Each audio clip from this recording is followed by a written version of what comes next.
Frankenstein by Mary Shelley. Chapter 17. The being finished speaking and fixed his looks upon me in the expectation of a reply. But I was bewildered, perplexed, and unable to arrange my ideas sufficiently to understand the full extent of his proposition. He continued, "You must create a female for me with whom I can live in the interchange of those sympathies necessary for my being.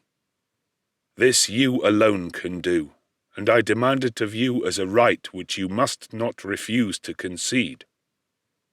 The latter part of his tale had kindled anew in me the anger that had died away while he narrated his peaceful life among the cottagers. And as he said this, I could no longer suppress the rage that burned within me. "I do refuse it," I replied, "and no torture shall ever extort a consent from me. You may render me the most miserable of men, but you shall never make me base in my own eyes. Shall I create another like yourself, whose joint wickedness might desolate the world? Begone! I have answered you. You may torture me, but I will never consent." "You are in the wrong," replied the fiend, "and instead of threatening, I am content to reason with you. I am malicious because I am miserable. Am I not shunned and hated by all mankind? You, my creator, would tear me to pieces and triumph. Remember that, and tell me why I should pity man more than he pities me. You would not call it murder if you could precipitate me into one of those ice rifts and destroy my frame, the work of your own hands. Shall I respect man when he condemns me? Let him live with me in the interchange of kindness, and instead of injury I would bestow every benefit upon him with tears of gratitude at his acceptance. But that cannot be. The human senses are insurmountable barriers to our union. Yet mine shall not be the submission of abject slavery. I will revenge my injuries.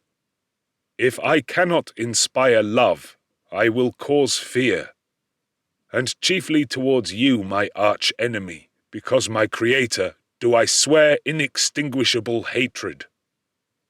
Have a care. I will work at your destruction nor finish until I desolate your heart, so that you shall curse the hour of your birth."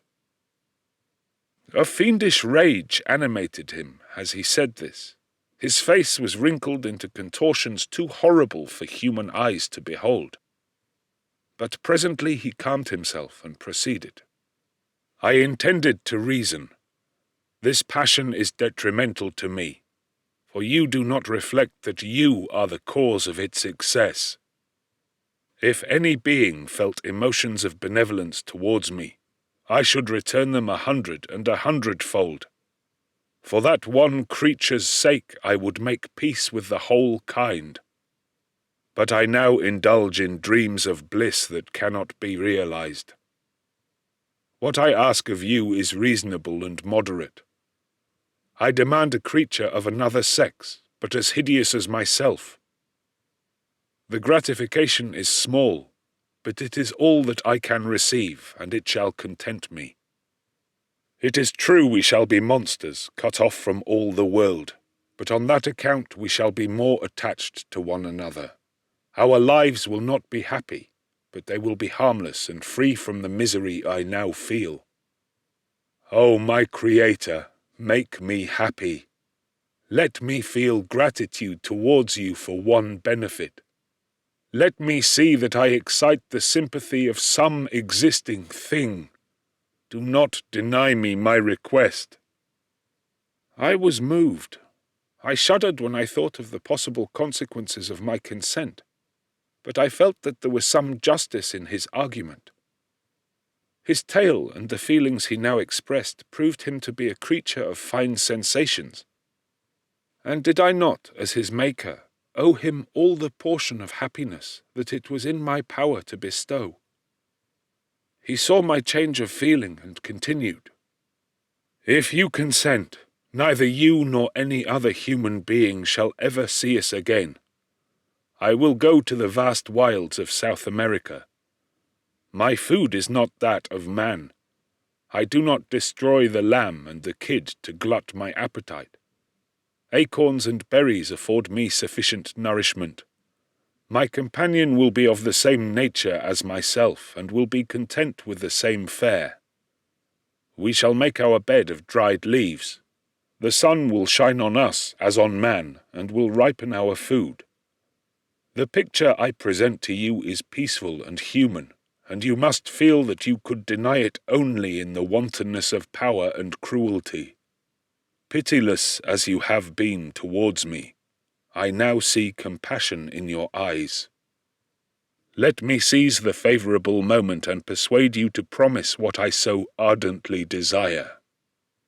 "You propose," replied I, "to fly from the habitations of man, to dwell in those wilds where the beasts of the field will be your only companions. How can you, who long for the love and sympathy of man, persevere in this exile? You will return, and again seek their kindness, and you will meet with their detestation. Your evil passions will be renewed, and you will then have a companion to aid you in the task of destruction. This may not be. Cease to argue the point, for I cannot consent." How inconstant are your feelings! But a moment ago you were moved by my representations, and why do you again harden yourself to my complaints?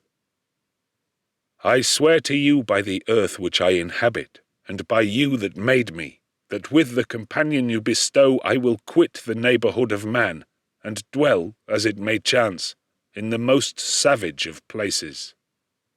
My evil passions will have fled, for I shall meet with sympathy.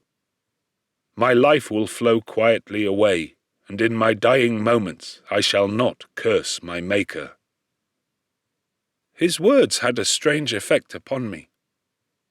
I compassionated him and sometimes felt a wish to console him, but when I looked upon him, when I saw the filthy mass that moved and talked, my heart sickened, and my feelings were altered to those of horror and hatred.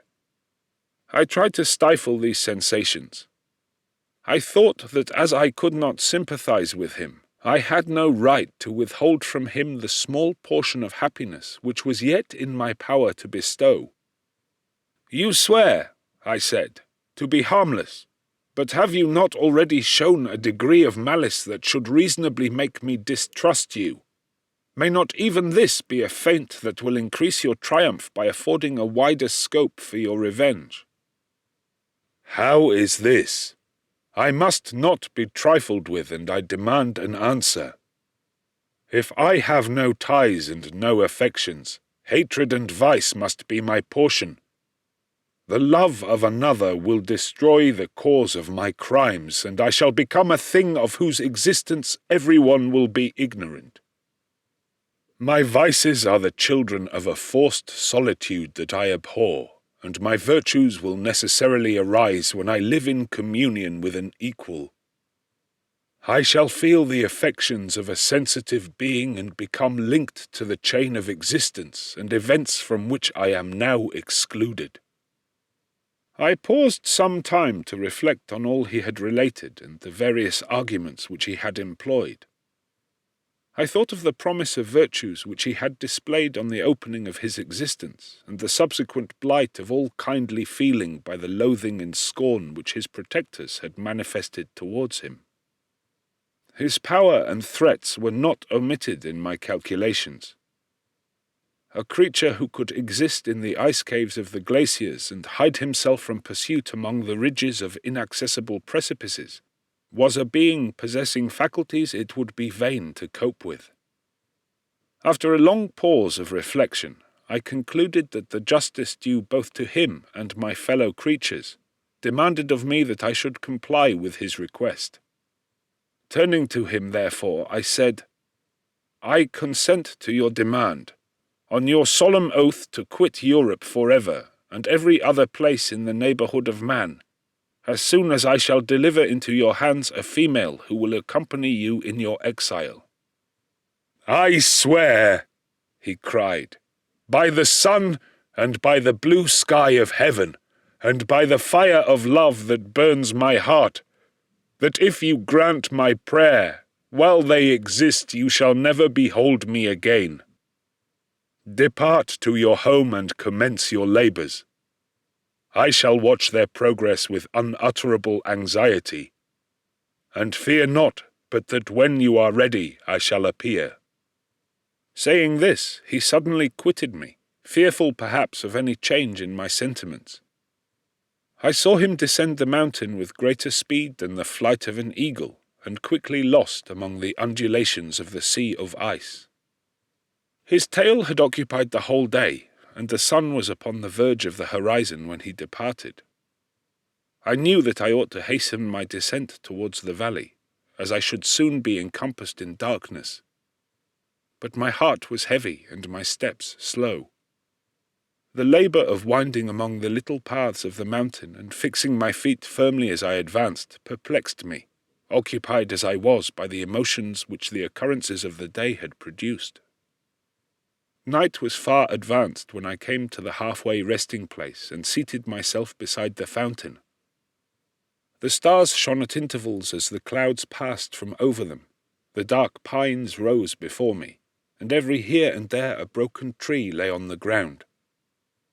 It was a scene of wonderful solemnity and stirred strange thoughts within me. I wept bitterly, and clasping my hands in agony, I exclaimed, "O stars and clouds and winds, ye are all about to mock me. If ye really pity me, crush sensation and memory. Let me become as naught. But if not, depart, depart, and leave me in darkness."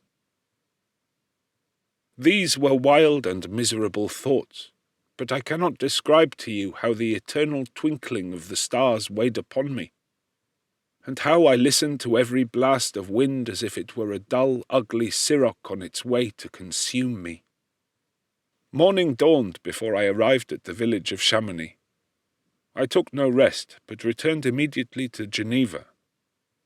Even in my own heart I could give no expression to my sensations. They weighed on me with a mountain's weight, and their excess destroyed my agony beneath them. Thus I returned home, and entering the house presented myself to the family. My haggard and wild appearance awoke intense alarm, but I answered no question. Scarcely did I speak. I felt as if I were placed under a ban, as if I had no right to claim their sympathies, as if never more might I enjoy companionship with them.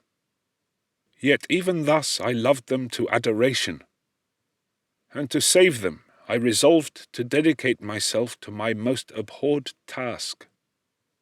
The prospect of such an occupation made every other circumstance of existence pass before me like a dream, and that thought only had to me the reality of life.